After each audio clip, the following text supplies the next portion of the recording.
과거는 이제 그 다음 주가 10월 25일이 돼요. 10월 25일부터 7주를 따져보니까 12월 첫 주인 12월 6일이에요. 6일. 이때까지 이렇게 합니다. 그러니까 제가 보니까 다행히 이 수요일은 어떠한 공휴일도 끼지 않아요. 추석도 끼지 않아요. 그래서 쉼 없이 계속 달려갈 겁니다. 그러니까 빠지지 마시고, 빠지면 본인 손해예요. 이게 징검다리가 쭉쭉쭉 이어져야 되는데 퐁당 하고 그냥 중간이 없어져 버리면은 다음번 수업을 들었을 때 이거 무슨 내용이지 하고 좀 어려우실 거니까 꼭 빠지지 말고 참석을 하시기를 바랍니다. 그래서 7주씩 한다는 거 우리 이렇게 아시고요. 이제 오늘부터 3권을 하게 되는데요. 오늘부터 3권을 하게 되는데요. 목사님 왜 안 오실까요? 자, 책을 제가 보여드릴게요. 자, 3권 책 다 있으시죠? 네. 3권 책 다 읽으셨나요? 아직 안 읽으셨어요. 다 못 못 읽었어요. 오늘은 제목만이라도 우리가 익숙해지기 위해서 제목이 뭐냐면 영원히 꺼지지 않는 언약의 등불이에요. 이 제목이. 그래서 왜 이런 제목이 붙었을까? 우리가 조금 그 제목은요. 모든 내용에 대한 함축이거든요. 그 제목을 이해하면요. 전체 이 책에 대한 것이 쫙 압축해서 들어옵니다. 머릿속에 하나의 그림이 그려지듯이. 여기 이제 뭐라고 그랬냐면은 영원히 꺼지지 않는 뭐라 그랬어요? 언약의 등불이에요. 언약의 등불. 그래서 성경에서 보면 하나님의 구속사는요. 언약. 하나님은 언약을 주시고 그 언약을 이루어가고 또 언약을 주시고 또 그 언약을 이루시고 하는 전체가 다 언약으로 이어져 있습니다. 그런데 그 언약이라는 말을 한번 가만히 보세요.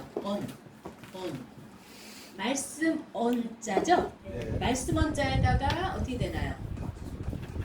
약속하다. 결국 그 언약이라는 건 뭐냐면 말씀으로 약속을 하는 거예요. 하나님께서. 결국 언약이라고 하는 것은 뭐와 같을까요? 말씀이나 같은 거예요. 말씀. 하나님께서 말씀을 주시고 또 그 약속한 것을 반드시 이루신다는 거죠. 그래서 이것이 이 언약이 혹은 그 말씀이요 마치 등불처럼 환하게 밝혀줍니다. 이 아담 타락 이후에 우리 인류는요 다 어둠에 갇혀 있는 거예요. 죄와 사망이라고 하는 어둠 속에 갇혀 살고 있습니다. 우리가 오늘날도 이 세상이 뭐 아무리 불을 켜고 네온 등불이 막 화려한다 할지라도요 죄악의 밤을 계속 맞고 있는 거예요. 그래서 그 밤을, 그 어두움을 어떻게 하면 밝힐 수 있느냐? 언약이라고 하는, 말씀이라고 하는 등불을 높이 들어 올려야 되는 거죠. 그래서 하나님께서는 이 등불을 우리 인류에게 주셨어요. 계속해서 언약을 주셨죠. 아마 지난 시간에 그 언약에 대한 것만 쫙 배운 적이 있어요. 언약. 아담 타락 이후로 계속 언약을 인간에게 주셔서 오늘날 저희에게도 언약이라고 하는 등불이 있는 거예요. 그래서 그 내용을 우리가 참고로 역대하 21장 7절에서 알 수 있는 것이 내가 다윗으로 더불어 언약을 세우고 또 다윗과 그 잔손에게 등불을 주었다 그랬거든요. 그러니까 언약을 주는 것 자체가 뭘 주는 거라고요? 등불을 밝혀주시는 일이에요. 그래서 이 등불을 계속해서 하나님이 비추시는데 그래서 이 성경의 모든 역사는요. 그러면 하나님의 언약이 끊이지 않고 쭉 이어지는 것을 이제 보여주고 있는 거죠. 가장 처음으로 메시아에 대한 언약을 한 것이 우리가 원시복음이라 그래요. 원시복음. 최초로 메시아에 대한 언약을 한 것이 어디에 나올까요? 성경에. 그렇죠. 너무너무 중요한 걸 다 기억하고 계시네요. 창세기 3장 15절에 보면 내가 여자의 후손을 보내주겠다. 그런데 결국 이것은 이렇게 여자가 자녀를 낳는 거잖아요. 그러니까 결국 이거는 뭐냐? 사람으로 이 땅에 온다는 거예요. 메시아가. 그러니까 사람들은 개념이 메시아가 오신다, 구원자가 온다 그러면은 막 신비로운 것만 생각해요. 하늘에서 뿅 하고 나타나는 그런 어떤 신적인 존재는 당연히 이제 능력이 있으니까 그렇겠죠. 그러나 하나님이 약속하신 것은 여자의 후손이 온다 했기 때문에 그러면은 이 여자의 후손은 어떻게 오시겠어요? 족보를 타고 오는 거예요. 그죠? 이 땅에 태어나는 거니까 그 사람이 어디서 태어났고 그 사람은 어느 지파 혹은 어느 성씨 혹은 어떠한 민족에 속했는가가 분명히 있겠죠. 뿅 하는 게 아닙니다.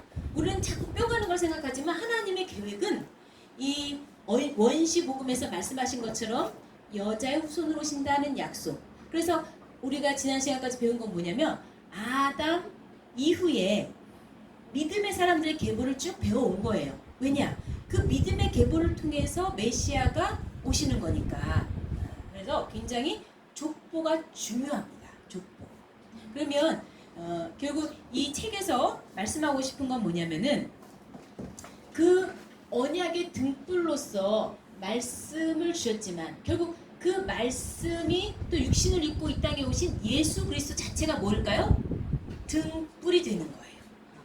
예수님은 그 언약의 성취자로 오셨고 또 예수님은 그 말씀 자체이기 때문에 예수님 자신이 등불이 되는 거예요. 아멘. 그렇죠. 그래서 예수님이 이 땅에 오셨을 때를 요한복음의 내용을 쭉 보면은 예수님 자체가 빛이라고 돼 있어요.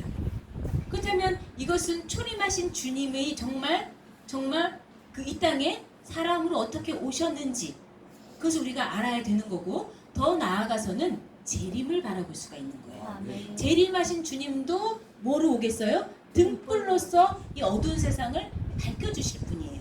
그래서 성경에 보면 계시록에 어떤 내용이 있냐면요. 계시록 4장 5절 말씀을 보시면 다시 오시는 주님을 어린 양 이렇게 표현하고 있죠. 근데 그 어린 양 되신 분이 7 영이 있다는 거예요. 이분한테는. 7 영이라는 것은 7 등불로 표현했어요. 7 등불이라는 것은 자 완전하신 그 영, 완전하신 영은 모든 걸 다 볼 수 있는 거예요. 우리의 속사람까지 완전 꿰뚫어서 볼 수 있는 분이에요. 우리가 여차저차 말 안 해도 다 아시는 분이에요. 그러한 분이 온다고 할 때 우리도 그렇잖아요. 속에서 야, 내 속을 내 사정을 알아주는 분이 있으면 얼마나 좋을까. 우리가 굳이 말하지 않아도 내 마음 알아주는 사람이 있으면 얼마나 좋을까 그러잖아요. 다시 오시는 분은 마찬가지로 다 밝히시고 우리의 속을 다 환히 보시고 보실 뿐만이 아니라 우리가 힘들어하는 것, 우리가 문제로 여기는 것까지 다 해결해 주신 분인 거죠. 최종적으로 뭐냐? 우리가 죄와 사망의 지금 종노릇하죠? 그 죄와 사망에서 완전히 건져내 주어서 죄를 영속해버리는, 죄를 완전히 다 해결해버리는.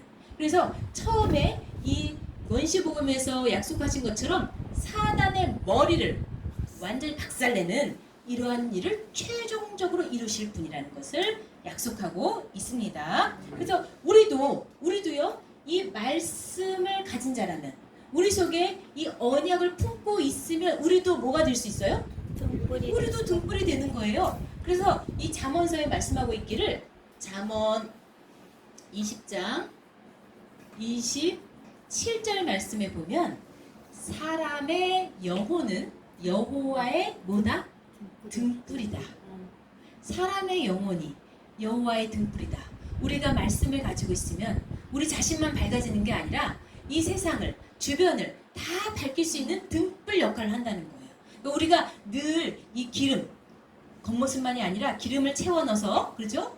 기름을 채워 넣어서 이게 꺼지지 않는 등불이 될 때 하나님의 뜻이 이 땅에 속히 이루어지고 하나님께 영광 돌리는 이런 놀라운 역사가 일어날 줄로 믿습니다.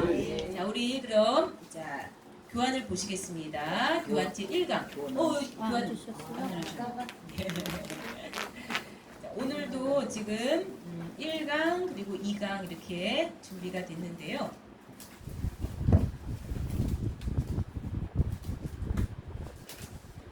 자, 1강 제목은 뭐예요? 예수 그리스도 족보의 개요 그랬어요. 우리가 지금 3권을 하는 거잖아요. 3권. 이제까지가 제가 잠깐만 또 이 책을 잠깐 정리를 해볼게요. 뭐냐면은 1권에서 우리가 배운 것은 1권에서 배운 것은 이름 그대로 창세기에 나타난 족보를 배운 거죠. 그래서 이 예수님이 오시는 길을 마련해 준 사람들, 그렇죠? 그 창세기 5장 족보, 아담 아담, 셋, 에노스, 게난, 마랄렐, 야렛, 에녹, 무드셀라, 라멕, 무드셀라, 그다음에 저기 노아인가? 노아. 노아. 뭐 순서가 좀 가끔씩 이상하게 짤뽕이 된 것 같네. 쓰지 않고 말로만 하니까. 그죠? 아담부터 10대인 노아까지 네. 나온 족보가 창세기 5장. 5장 족보예요. 네. 그리고 나서 창세기 이제 11장. 노아의 아들 셈, 함, 야벳을 낳았는데 셈으로 이어지는 그래서 누구까지? 아브라함까지 20대인 아브라함이 나올 때까지가 창세기 11장을 11장. 우리가 배운 거였어요. 그래서 여기서 이제 아브라함이 드디어 등장을 한 거죠. 아브라함은 구속사에 있어서 매우 중요한 인물이에요. 하나님이 아브라함을 탁 택하셔갖고 그것도 믿지 않는 그 상황 속에서 아버지 데라는 완전 믿음 다 깨졌잖아요. 그러한 우상의 도시에서 갈대아 우르죠? 거기서 불러내셔서 하나님이 아브라함을 통해서 큰 놀라운 역사를 일으키십니다. 그래서 그 아브라함을 이제 하나님과 이제 언약을 하는 거예요. 아브라함아, 언약을 해요. 그래서 아브라함이 구체적인 그 언약의 내용은 갈대아 우르. 자, 지도를 잠깐 보시면 자, 지도 기억나시나요? 네. 목욕탕, 욕조, 네. 여기 머리카락 줄줄줄. 네. 그 다음에 오물이 벽에 붙어서 줄줄줄줄 떨어져요. 네. 그랬더니 이제 치우려고. 자, 공장가. 이 욕조의 머리카락 이거는 이제 지중해 대해라고 하죠. 네. 그리고 나일강. 애굽에 여기가 애굽이에요. 이쪽 밑에가 나일강. 그리고 여기는 갈릴리 호수. 거기서 쭉 내려오는 건 요단강. 그리고 여기 그 물이 모인 것이 죽음의 바다 사해. 그래서 고무장갑 끼고선 이걸 좀 청소해야지라고 하는 손 모양처럼 생긴 것은 홍해. 고무장갑 무슨 색깔이에요? 빨간 고무장갑 홍해. 그죠? 그리고 이쪽으로 와갖고 여기에는 보니까 뭐가 있냐면은 통에 집게가 이렇게 있어요. 집게가 있어요. 그 집게로 이제 청소를 해야겠다라고 생각한 거예요. 그래서 이제 카스피의 페르시아만, 여긴 페르시아만인데 여기에 두 줄기의 강은 뭐냐면은 이티라고 해서 유브라데 강. 유브라데는 이렇게 이로 시작해요. 우리가 생각할 때는 유로 시작할 것 같은데 그게 아니라 유브라데는 이로 시작합니다. 그다음에 이건 티그리스 강. 티그리스 강. 그래서 여기에서 누구예요? 아브라함이 부름받아갖고 유브라데를 건너서 하란에 도착해서 나중에 여기서 다시 또 부르심 받아서 이렇게 또 한 번 건너죠? 또 한 번 건너서 이제 이리로 가는 거예요. 그래서 여기가 바로 성경의 약속의 땅인 팔레스타인, 이스라엘. 여기가 이스라엘 지역이 되겠습니다. 자, 뭘 하려고 했냐면은 아브라함을 불러서 여기 요 나이는 나오지 않아요. 구체적으로 나이가 나오는 것은 이 하란에서 이 가나안으로 가는 때 그때는 나이가 나와요. 그래서 딱 여기에 갔을 때가 몇 살이에요? 75세. 그래서 아브라함이 언약을 처음 한 것은 75세. 그때 내가 너한테 많은 자손을 줄 거야 라고 자손에 대한 언약을 한 거가 바로 75세라고 하는 겁니다. 그래서 이거는 뭐냐면 이거의 내용은 그 아브라함과의 언약의 내용이 쭉 나오고 있는 거예요. 그래서 여기엔 제목이 뭐예요? 잊어버렸던 만남인데 하나님과의 언약. 하나님과의 만남을 잊어버린 사람들은 나중에 처참한 저주를 받는 거죠. 그래서 여기에는 중요한 사건이 횃불 언약에 대한 것이 나와요. 그럼 오늘 이제 상권이라고 하는 건 뭐냐면은 이 족보를 타고 예수님이 오시는 길인데 그것은 언약을 한 그대로 이루어지고 있는 거예요. 예수님이 갑자기 뿅 하고 나타나는 게 아니라 언약하신 대로 족보 속에서 예수님이 등장을 합니다. 그래서 3권의 내용은 결국 예수님 족보예요. 3권의 내용. 예수님 족보가 너무너무 중요합니다. 그래서 예수님 족보를 족보 1이라고 한다면 이제 앞으로 배울 4권도 예수님 족보예요. 족보에 관해서 2. 그리고 오건도 뭐예요? 예수님 족보 제3. 그럼 미리 알 수 있는 건 뭐냐? 아, 예수님 족보가 1기, 2기, 3기로 나눠지는구나 하는 걸 미리 엿볼 수가 있습니다. 자, 그래서 오늘 그 예수님의 족보를 보겠습니다. 자, 성경 전체는 기호 부분에 보면 구속사의 주인공이신 예수 그리스도를 증거하죠. 그 가운데 예수님의 족보는 뭘 우리에게 알려주느냐? 그리스도의 탄생이 역사적 사실이다. 어떤 사람은 예수님이 신화적으로 가상 인물처럼 그냥 우리의 믿음을 위해서 만들어낸 인물로 아는 사람도 꽤 있어요. 그런데 언제 이렇게 족보를 타고 태어났다라는 걸 보면 이것은 실존 인물이구나. 이 땅에 태어난 어느 시기에 어느 장소에 누구를 통해서 태어난 사람이구나. 예수님이 참 사람으로 오셨다는 걸 증명하는 거예요. 이 족보가. 뿐만 아니라 예수님의 메시아 되심을 확신하게 한대요. 예수님의 메시아 되심이다.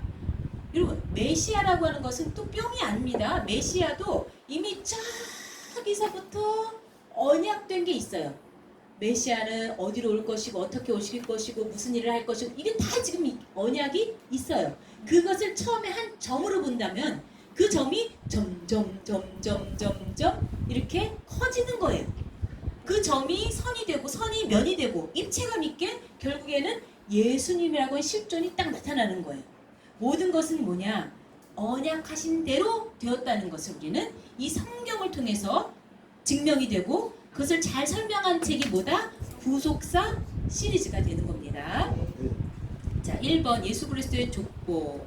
마태복음 1장 1절은 같이 읽겠습니다. 시작. 아브라함과 다윗의 자손 예수 그리스도의 세계라. 근데 이거는 한글 개혁 성경이에요. 한글 개혁 성경의 세계다. 그럼 우린 다 월드를 생각했어요. 아, 세계. 그렇게 해도 말은 되긴 되죠. 근데 그게 아니라 이 세자는 세상 세자가 맞는데 이 개자는요 이을 개자예요. 거기 제가 한자 넣어놨죠. 우리가 보통 신세계 뭐 그러면은 이런 걸 써요. 근데 이게 아니라 뭐예요? 이런 계보할 때 이을 개자를 지금 쓰고 있어요. 그래서 이 세계는 결국 족보라는 말이고 족보라는 말인데 자, 세계는 족보예요. 그런데 헬라어 원어를 보니까 헬라어 원어로 비블로스 게네세오스. 자, 따라 읽어보세요. 비블로스 게네세오스 이렇게 돼 있어요. 그러면 게네세오스는 이 자체가 족보예요. 게네세오스. 이 게네세오스가 헬라어로요. 원래가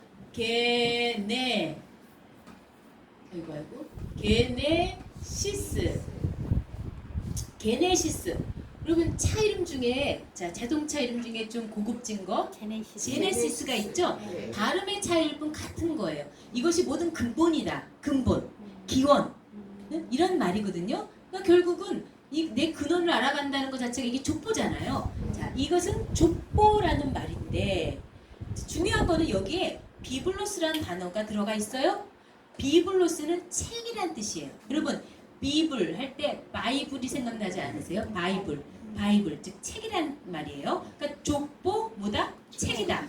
세계라는 단어는 족보 책이다. 그러면 책이라고 하는 것은 제가 한 장 보여드릴게요. 이거 책이에요?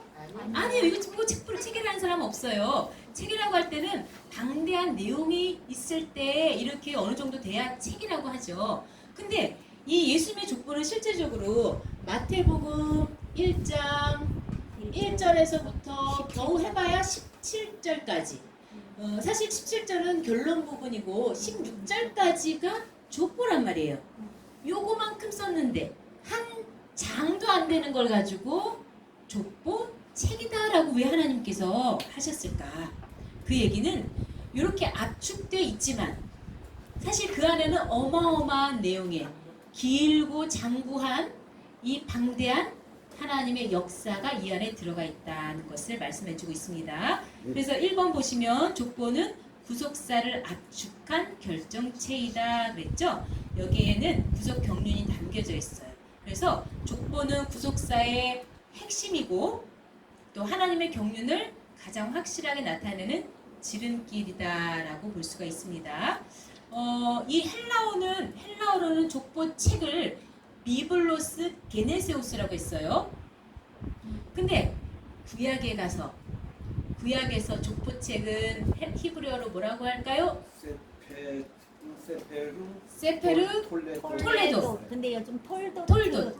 세페르 톨레도, 세페르 톨도트 이렇게 다 외우셨어요. 거기서 세페르가 책, 톨도트가 뭐예요? 톨도 족보 이렇게 되는 거죠. 자, 이렇게 해서 압축했다는 걸 알 수가 있고, 자, 아까 얘기했지만 2번 보시면 이제 금방 알 수 있어요. 2번 족보는 여자의 후손이신 누구가 오는 길이라고요? 예수 그리스도가 오시는 길이다 그랬어요. 그러면 오는 길을 우리가 이미 지금 여기 다 정리한 거를 이제는 이렇게 화살표로 표로 한번 볼게요. 표를 보니까는 예수님의 족보는 지금 창세기 5장에서 있듯이 바로 네 자손 아담에게 지금 약속했잖아요. 그러니까 창세기 5장에 보면은 바로 아담부터 쭉 그 길이 나와 있는 거예요. 그래서 5장의 끝이 누구라 그랬어요? 노아로 끝나고, 또 창세기 11장에서 보면 노아의 아들 셈으로부터 시작해서, 그렇죠? 노아의 아들 셈으로부터 시작해서 누구까지? 아브라함까지 나오고 있어요. 근데 이제 이거는 구약이었고요. 신약은 어떻게 되나요? 신약에도 지금 족보가 등장하는데 그 예수님의 족보가 어디 있어요? 마태복음 1장에 있어요. 마태복음 1장. 그 마태복음 1장에는 자, 누구부터? 요 아브라함부터 이어지죠? 아브라함부터 주인공 예수님까지 이렇게 돼 있어요. 그런데 이것을 이게 다 지금 나눠져 있잖아요. 이것을 한 통으로 다 나와 있는 게 있어요. 아담부터 예수님까지. 누가복음 3장 족보. 그 족보가 바로 누가복음 3장에 있는 족보예요. 자, 요거는 이따가 이제 배울 것이고 두 번째 시간에 배울 거고요. 그래서 이 전체가 여기는 이렇게 따지시면 되죠. 아마 잊어버리셨을 텐데 아담 여부를 갖다가 처음 기준으로 했을 때 노아가 태어난 것은 몇 년 후냐면, 자, 아담 나이로 따져갖고 전에 계산한 게 있어요. 그거 못 외우시죠? 당연히 못 외우시죠. 근데 이거를 꼭 외워도 되지만 요거는 아셔야죠. 아담 셋 에노스 계산 쭉 했을 때 그 낳은 나이를 더하면 쭉 더하면 노아가 태어났을 때의 아담 나이가 나와요. 즉 일면 아담 셋 에노스 게난 마할랄렐 야렛 에노 무드셀라 라메 여기까지 쳐들어왔네요. 그 다음에 노아 이렇게 되잖아요. 이것이 이제 그 낳은 나이가 130, 105, 그 다음에 90세, 그 다음에 낳은 나이가 70세, 그 다음에 65세, 162세 이거를 쭉 더하면 노아가 태어났을 때가 1056년이 나오는 거예요. 그러면 이 창세기 5장도 얼마 안 돼요. 길이가. 그 안에 이렇게 1056년이나 들어있는 거예요. 그리고 창세기 11장도 계산을 해보면 여기에는 892년이 들어있어요. 이것도 똑같은 방식으로 하면 되는 거죠. 예를 들면은 셈부터 이렇게 하죠. 노아부터 셈, 아르박사 다음에 셀라, 에벨, 벨렉, 루 쭉 하죠. 그러면 이것도 502세에 나왔고 100세에 나왔고 그 다음부터 34, 30, 32, 30, 29, 30 쭉 더해서 아브라함이 태어났을 때까지를 다 더하면 이렇게 892가 나와요. 이거를 다 오늘 못 외워도 그 방식이 이런 식으로 해서 계산된다는 것만 아시면 되겠습니다. 그리고 이제 아브라함부터 예수님까지도 굉장히 길어요. 아브라함의 출생 연대가 2166년이죠. 그거 기억하시네. 그럼 다 된 거예요. 예수님의 탄생은 주전 4년이거든요. 그래서 이렇게 빼면은 이거는 2162년의 역사를 여기에 담고 있어요. 자, 이렇게 해서 쭉 정신없이 달려왔는데, 자, 여기서 말하고자 하는 것은 이렇게 창세기 3장 15절에 그 여자의 후손이 바로 누구다? 예수 그리스도다. 갈라디아서 3장 16절에 있죠. 여럿을 가리켜 그 자손들이라 하지 아니하시고 오직 하나를 가리켜 내 자손이라 했는데 그게 누구다? 그리스도라고 했어요. 자, 그럼 이제 구체적으로 예수님의 족보의 구조가 어떻게 되는지를 살펴보겠습니다. 이게 이 내용이요 계속 반복되기 때문에 요 1번에서 이해 못했더라도 2번 가면 알게 되고 3번 가면 더 구체적이 되고 이렇게 선명해지니까요. 예, 그냥 들으시면 되겠습니다. 자, 마태복음 1장 1절이 자, 예수님의 족보는 어디 나와요? 마태복음 1장. 그죠? 1장. 근데 참 신기한 것은요. 이게 우연이 아니에요. 자, 이 성경이 있는데 우리가 이렇게 나누죠. 반을 어떻게 나누는 거예요? 구약과 신약으로 나눈 거죠. 그러면 딱 나눴어요. 그러면 여기까지는 지금 구약이 요 한 장, 자, 신약 되기 전에 요 한 장, 아무것도 없는 한 장, 요 안에는요 400년이 들어가 있어요. 400년. 말라기 이후로 선지자를 보내지 않았어요. 그러다 보니까 여기는 암흑기예요. 하나님의 말씀이 등불이라고 그랬는데 얼마나 깜깜했겠어요?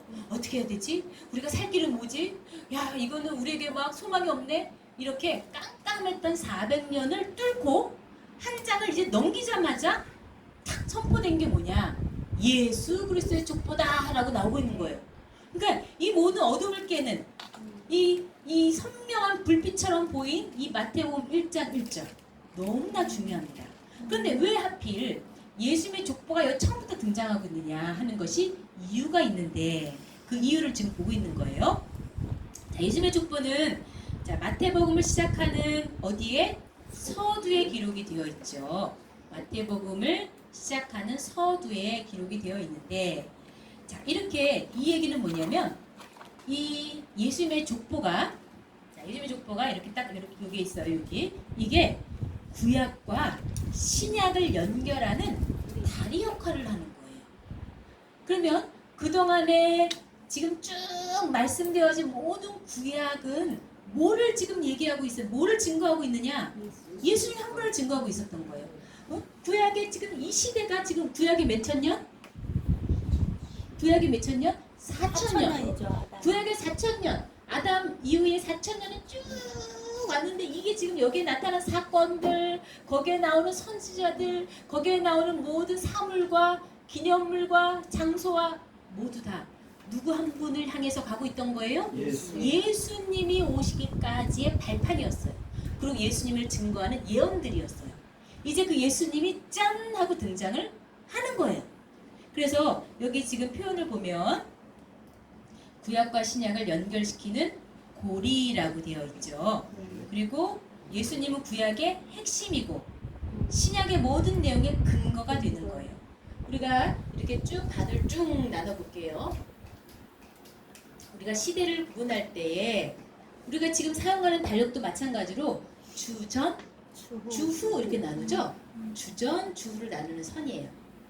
자, 예수님이 기준이 되어서 주전, 여기는 주후.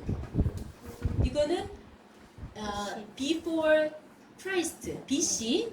이거는 아노 도미니 해서 AD 이렇게 나누죠.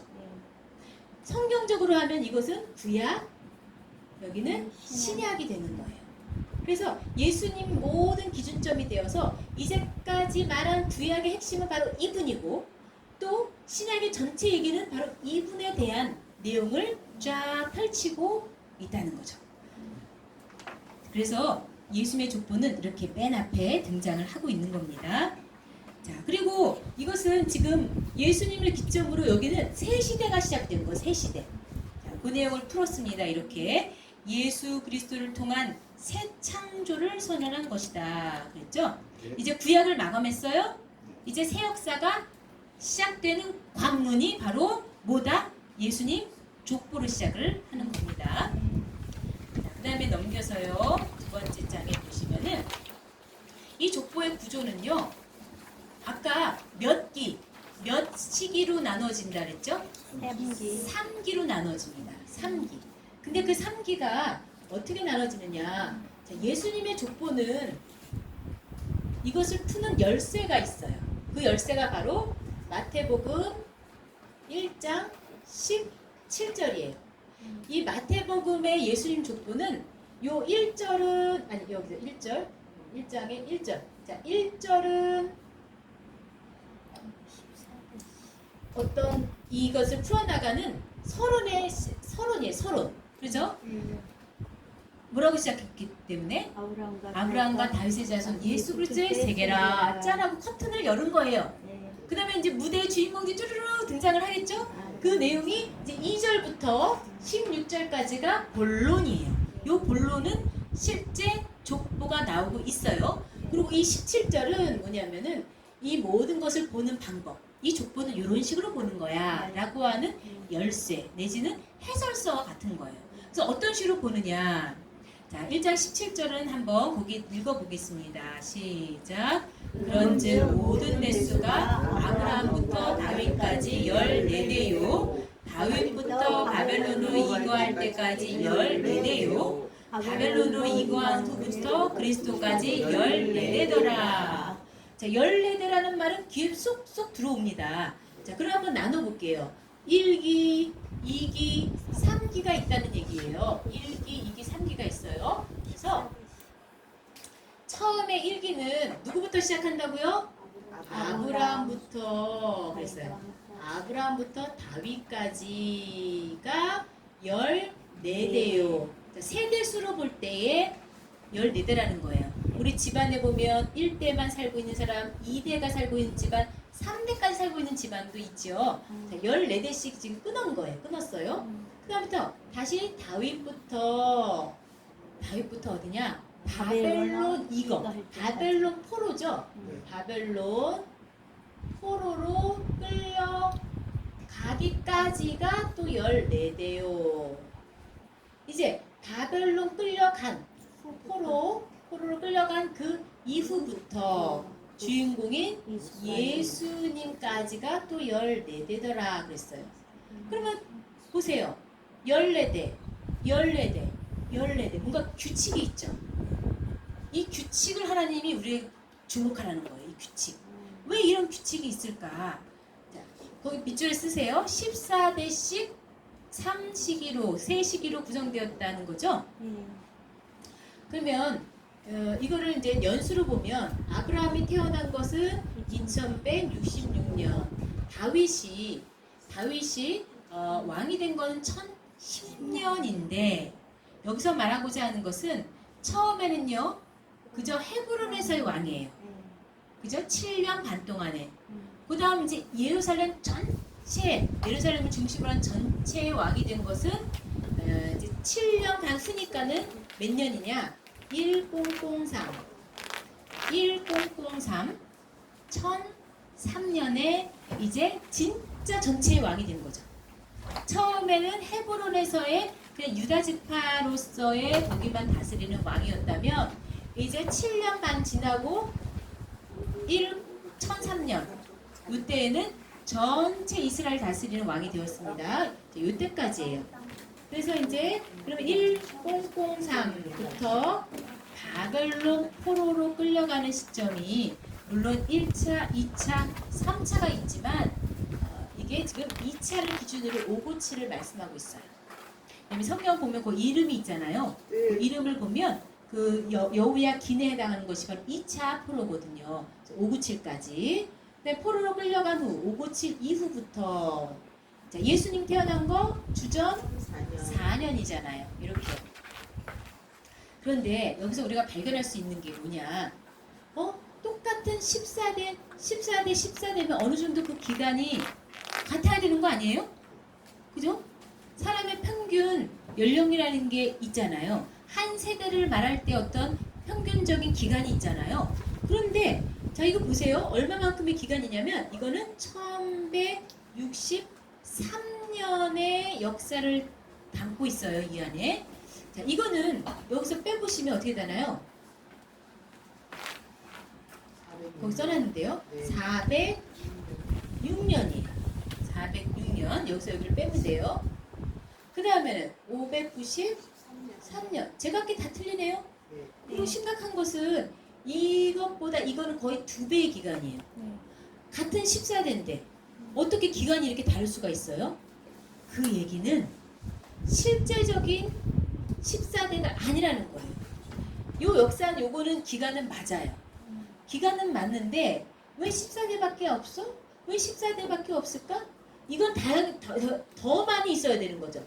이 기간을 커버하려면 더 많은 세대가 여기 들어가야 되는데 하나님은 지금 우리에게 규칙을 알려주고 있는 거예요. 야, 내가 일부러 14대에 맞춰서 이 족보를 기록한 거야 라고 하는 거. 그러니까 나중에 배우겠지만 분명히 여기에는 이 안에는 생략된 대수가 있어요. 생략된 대수가 있어요. 즉 뭐냐면은 왜 14라는 것을 리듬을 맞춰서 딱딱 강조했느냐. 14 하면은 우리가 어떤 숫자가 생각나야 되냐. 7이라는 숫자가 생각나야 돼요. 7. 7의 2배수죠? 7이라고 하는 숫자는 뭐냐. 7은요. 하늘의 삼수. 성부, 성자, 성령. 땅의 사수가 합해진 숫자예요. 땅과 하늘이 합해졌으니까 얼마나 꽉 찼습니까? 꽉 찬 숫자. 완전수예요. 7은 완전수. 그러니까 우리도 대부분요. 숫자에 대한 뭔가 이게 느낌이라는 게 있어요. 대부분 3이라는 숫자 좋아해요? 4라는 숫자 별로 안 좋아해요? 7이라는 숫자 좋아해요?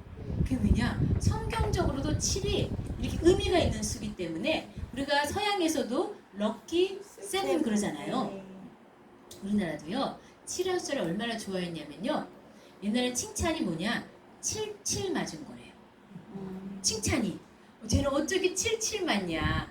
근데 칭찬할 일보다 사실 이 야단칠 일이 더 많았나 봐요. 아유 77 하지 못하게 777 못하게. 그렇지. 원래는 그 말이 맞는 거예요. 77 맞은 건 좋은 거고 77 맞지 못하게 흘리고 다니냐 이러는 거죠. 그러니까 77은 좋은 거예요. 우리나라도 이렇게 그 숫자에 대한 것이 있는 이유가 하나님께서는 숫자를 통해서 우리에게 계시와 하나님의 뜻을 나타내고 있기 때문에 그래요. 그래서 하나님은 유대인들도 이렇게 7이라고 하는 숫자를 굉장히 좋아하고 이것이 꽉 찬 숫자라고 생각하는데 이거의 2배수인 14는 더 무게가 있는 거예요. 더 완벽하다. 지금 무슨 말이냐? 여기 지금 이 족보에 아브라함부터 예수님이 오시기까지 모든 세대는 한 세대도 빠짐없이 하나님께서 완전하게 완벽하게 섭리하시고 이끄시고 진행하셨다.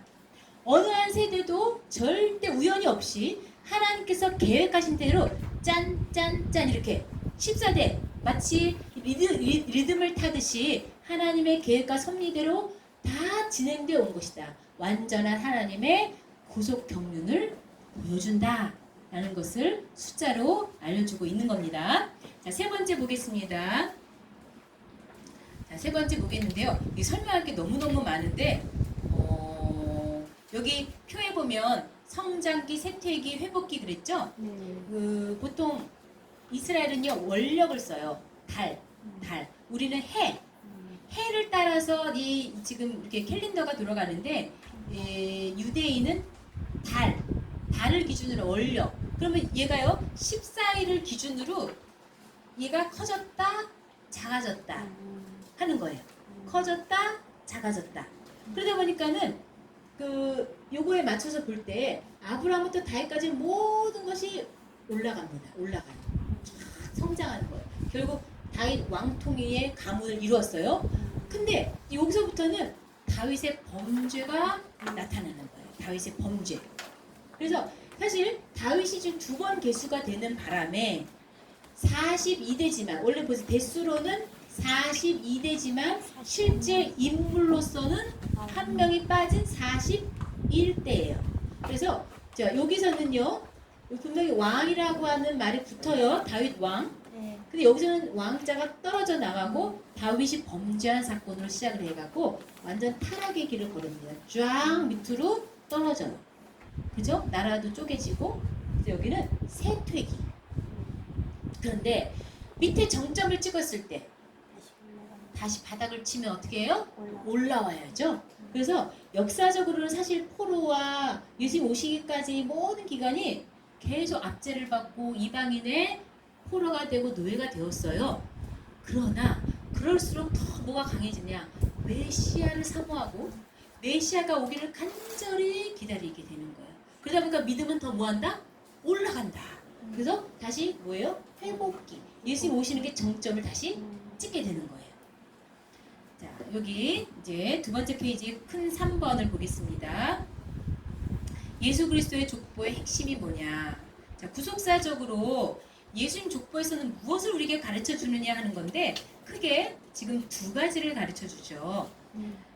마태복음 1장 1절 다시 읽어볼까요? 시작. 아브라함과 다윗의 자손 예수 그리스도의 세계라. 자, 이 족보의 서론처럼 아브라함과 다윗의 자손으로 예수님이 오셨어요.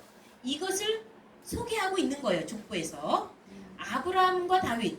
자, 유대인들은요. 아브라함 훌륭해. 유대인의 조상이잖아요. 다윗. 다윗. 정통이란 말이에요. 왕가를 이룬 그 왕통을 확립한 왕이기 때문에 다윗도 역시 존경하는 인물이에요.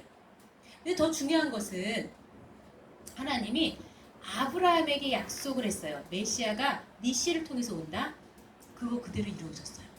또 다윗에게도 다윗, 네 씨를, 네 자손을 통해서 메시아가 온다라고 약속했는데 그대로 이루어졌어요. 그러니까 말씀하신 대로 아브라함의 자손으로, 다윗의 자손으로 예수님이 오신다는 것을 정말 확증시키는 것이 바로 뭐냐? 족보인 거예요. 족보. 진짜구나 하고. 자, 한번 보겠습니다. 1번 예수 그리스도는 아브라함에게 약속된 메시아이심을 증거한다. 자, 여기 아브라함이 약속하죠? 네 씨로 말미암아 천하 만민이 복을 얻는다. 네 씨를 그랬어. 네 씨. 그러면 아브라함의 씨면은 이삭인가 싶겠죠. 그러나 이삭은 천하 만민이 이삭을 통해서 복을 받아요? 이건 말이 안 되죠. 인간 이삭이 얼마나 훌륭하길래 천하 만민이 그로 인해서 복을 받겠어요? 이것은 바로 예수 그리스도를 통해서 모든 인류가 받을 구원이라고 하는 복을 소개하고 있는 거예요. 그래서 씨라는 이 말은요, 제라. 이 제라가 바로 단수예요. 제라 이 말은 창세기 3장 15절에 여자의 후손 할 때 이 말이랑 똑같은 제라가 사용이 됐어요. 자, 두 번째 예수 그리스도는 이제 누구에게 약속된 메시아예요? 다윗. 밑줄에 다윗에게 약속된 메시아이심을 증거하고 있죠. 그래서 다윗에게 얘기합니다. 네가 네 몸에서 날 자식 그랬는데 그러면 당연히 솔로몬을 생각하겠죠. 그죠? 솔로몬. 그러나 솔로몬이 아니에요. 왜? 그 나라를 경고케 하리라. 그러면서 그 나라 위를 영원히 경고케 하리라. 솔로몬의 그 왕가가 영원히 경고했나요? 아니에요. 오히려 나중에 나라가 분열이 됩니다. 남북으로 갈라지잖아요. 그러니까는 겉으로 보면은 솔로몬 같지만 사실은 다윗의 씨를 통해서 가문을 통해서 태어날 예수 그리스도를 말씀하고 있는 겁니다. 자, 그리고 오늘 반드시 이제 꼭 기억해야 될 중요한 건 바로 이거예요. 여자의 후손으로 소개되었다. 아니 이 족보를 보면 여기 어디 여자의 후손 오셨다라는 것이 나타납니까? 아니 족보를 한번 옆에다 펼쳐놓으세요. 이제 족보 성경 자 마태복음 1장을 펼쳐놓으시고 한번 보실 거예요. 여기 보면 여자의 후손으로 오셨네? 가 어떻게 알 수 있습니까? 뭐 어디 나와 있어요? 그냥 보면 몰라요. 예수님이 여자의 후손이라는 것을 이거 보면 몰라요. 자, 그런데 자 교환을 보세요. 예수님은 요셉과 상관없이 처녀 누구? 마리아에게서 태어나셨다.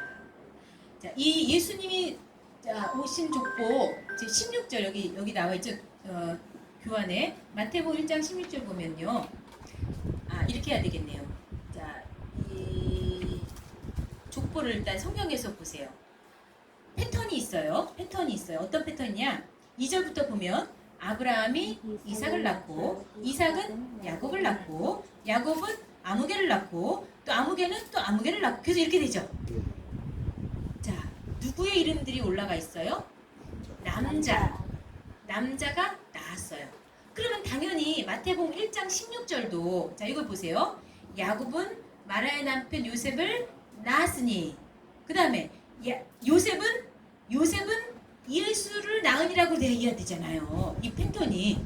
그죠? 여기서 딱 깨져버렸어요. 계속 아빠는 아들을 낳고 그 아들은 또 아들을 낳고 이렇게 해야 되는 거거든요. 근데 여기서 야곱은 요셉을 낳고 요셉은 예수를 낳으니라가 돼야 되는데 그렇지가 않아요. 대신 마리아에게서 예수가 나시니라. 남자가 나왔어요? 여자가 나왔어요. 여긴 여자가 나왔어요. 그죠? 마리아가 나왔대요. 마리아. 그걸 볼 때 이것은 요셉의 혈통 상관없어요. 요셉의 의지 상관없어요. 요셉하고는 상관이 없어요. 예수님은. 그걸 잘 보셔야 되는 거죠. 그것은 이미 성경에서 처녀를 통해서 오실 것을 우리는 다요. 어떤 사람들이냐? 우리는 다 엄마, 아빠, 어머니, 아버지가 남자와 여자 부부가 관계를 해서 낳았단 말이에요. 그렇죠? 근데 예수님은 그게 아니에요. 요셉과 마리아가 관계하지 않았어요. 마리아에게서 낳았어요. 그러니까 이것은 여제후손이라고 말할 수가 있는 겁니다. 계속 처녀를